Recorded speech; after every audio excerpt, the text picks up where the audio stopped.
গোৰেশ্বৰৰ জলঠেংপাৰৰ doctor Jonmoni শৰণীয়াক সপোন পূৰণৰ মহানুভৱতা অসম বিধানসভাৰ অধ্যক্ষ বিশ্বজিৎ দৈমাৰী।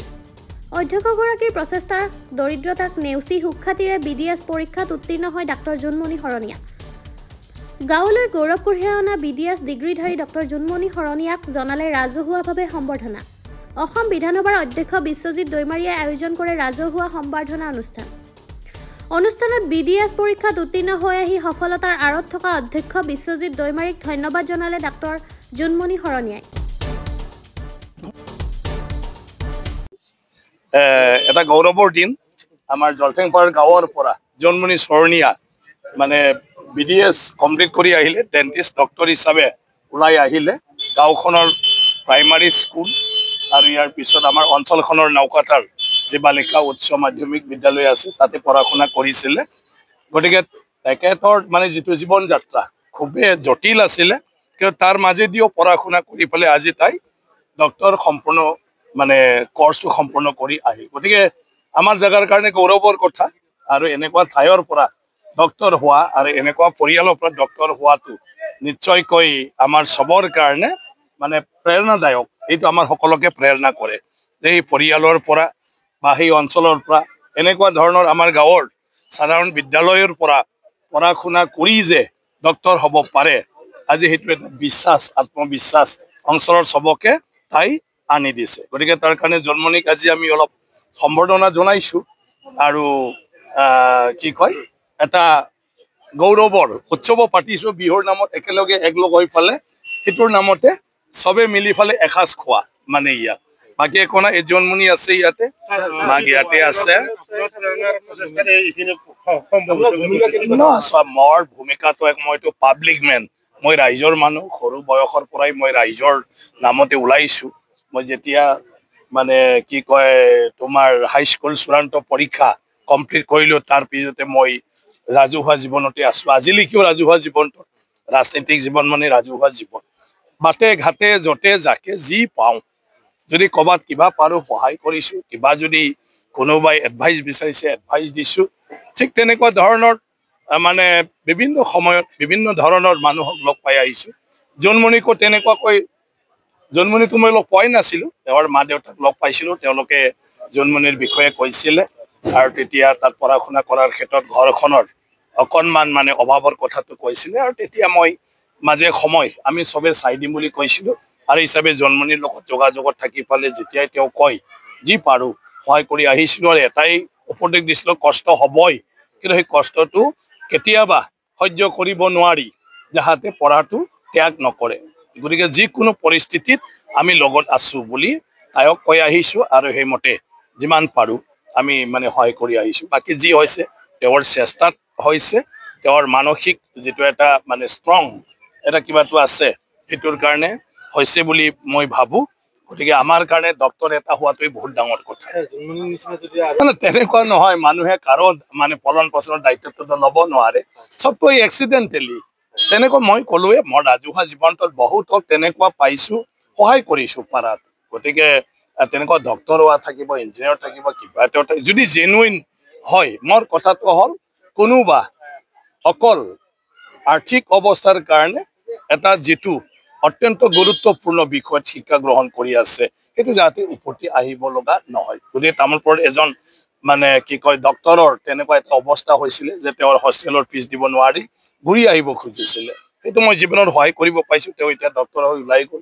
এজন BSc নাৰ্ছিঙৰ কাৰণে তাই মানে কলেজতে এডমিশ্যন ল'ব নোৱাৰিছিলে ঘৰখনৰ আৰ্থিক অৱস্থাৰ কাৰণে। হায়াৰ ছেকেণ্ডাৰী ইমান ধুনীয়া মাৰ্কছ পোৱাৰ পিছতো ড্ৰপ দিবলগীয়া হৈছিলে।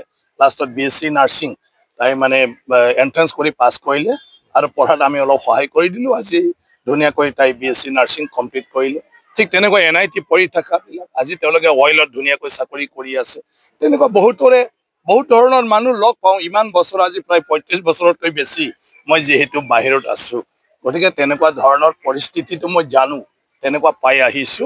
আৰু তেনেকুৱা ক্ষেত্ৰত কাকবা সহায় কৰিব পাৰিছো, কাকবা সহায় কৰিব পৰা নাই।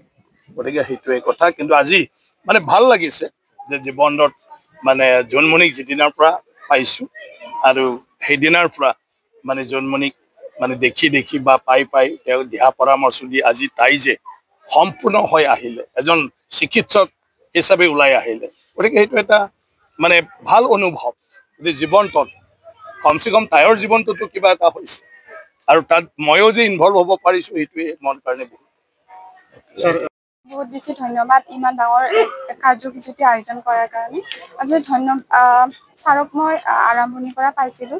যেতিয়া মই BDSত ফাৰ্ষ্ট মানে এডমিশ্যন লৈছিলোঁ তেতিয়া ছাৰে মোক কংগ্ৰেচুলেট কৰাৰ কাৰণে কল কৰিছিলে। তেতিয়াৰ পৰাই ছাৰক মই জানো।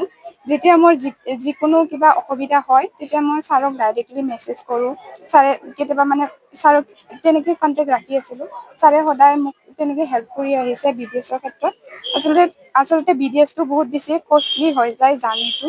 সেইটো ক্ষেত্ৰত মোৰ দৰে সাধাৰণ ছোৱালী এজনী মানে তেনেকুৱা ক্ষেত্ৰত মানে পঢ়াটো মানে ইমানো সম্ভৱ নহয়। সেইটো ক্ষেত্ৰত মোক ছাৰে সদায় হেল্প কৰি আহিছে। ছাৰক মই ইয়াৰ যোগেৰে বহুত বেছি ধন্যবাদ।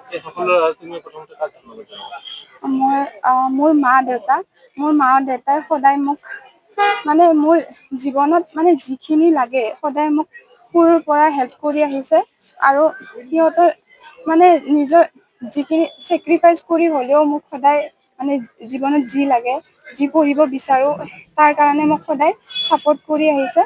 প্ৰথমতে মোৰ মা দেউতাক সদায় মই তেনেকুৱা ধৰণৰ মা দেউতা পোৱাৰ কাৰণে বহুত বেছি ধন্যবাদ। কি ক'বা তোমাৰ নিচিনা জন্মনি দুখীয়া ঘৰত যিখিনি আৰু আছে তেওঁলোকক উঠি অহাৰ কাৰণে তোমাৰ নিচিনা মন মেলি আছে কিন্তু এনেকুৱা স্পট পোৱা নাই কি আহ্বান জনাবা? আচলতে কি হয় মানুহে ভাবে মানে মই মোৰ ক্ষেত্ৰত কৈছোঁ মানে মই ST হয়। STৰ ক্ষেত্ৰত মেক্সিমামে ভাবে মানে যেতিয়া মানে নিটৰ কাৰণে প্ৰিপেৰেশ্যন কৰে বা যিকোনো প্ৰিপেৰেশ্যন কৰে তেতিয়া তেনেকুৱা ভাবে কি আমাৰ কোটা আছে আমি মানে কমকে পঢ়োঁ। আচলতে তেনেকে কেতিয়াও ভাবিব নালাগে। যেনেকে জেনেৰেল হয় কিবা হয় তেনেকে মানে পঢ়ি যাব লাগে তেতিয়া সাফল্য আচলতে ভাল হয়। আৰু অপৰচুনিটি আহিলে অপৰচুনিটিৰ কথাটোত কি হয় যদি আপোনাৰ মানে বহুত অপৰচুনিটি আছে আচলতে সেইটো ক্ষেত্ৰত যদি আমাৰ নিজৰ কোটা ইউজ কৰোঁ তেতিয়াহ'লে বহুত সাফল্য হ'ব পাৰে। সেইটো কাৰণে মই ক'ব বিচাৰোঁ নিজৰ ভৱিষ্যত আচলতে নিজৰ হাততে থাকে। তেনেকুৱা একো অনুভৱ নাছিলে মানে যিহেতু পোৱাৰ পিছতো পঢ়িবই লাগিব যেনেকে নহওক কষ্টৰ মাজেৰে হ'লেও পঢ়িবই লাগিব। তাৰ এই কৃতিত্ব মোৰ নহয়, এই কৃতিত্ব আমাৰ মাজনী। তাৰোপৰি যিসকল মহান ব্যক্তিয়ে তাইক সহায় কৰিছিল সেইসকলৰ কাৰণে মই বহুত বহুত ধন্যবাদ থাকিল বিশ্বজিৎ ছাৰলৈ আৰু দীপক শৰ্মা ছাৰলৈ আৰু অসমৰ ৰাজবংশী এইবলৈ অলপতে যিজনে কৈ গ'ল তাৰপিছত ইয়াৰ লগতে আৰু হেৰি গুৱাহাটী পাৰ্থসাৰথী মহন্ত ছাৰকেও যথেষ্টখিনি সহায় কৰিছে। তৰুণ ডেকা এছিষ্টেণ্ট শিক্ষক চৌকিত এনফিলিক্স হাইস্কুলৰ এছিষ্টেণ্ট শিক্ষক তেওঁ যথেষ্টখিনি সহায় কৰিছে। তেওঁসকললৈ যথেষ্ট মোৰ মানে আন্তৰিক আজিৰ দিনত যথেষ্ট ভাল লাগিছে। এই কৃতিত্ব দেখা পায়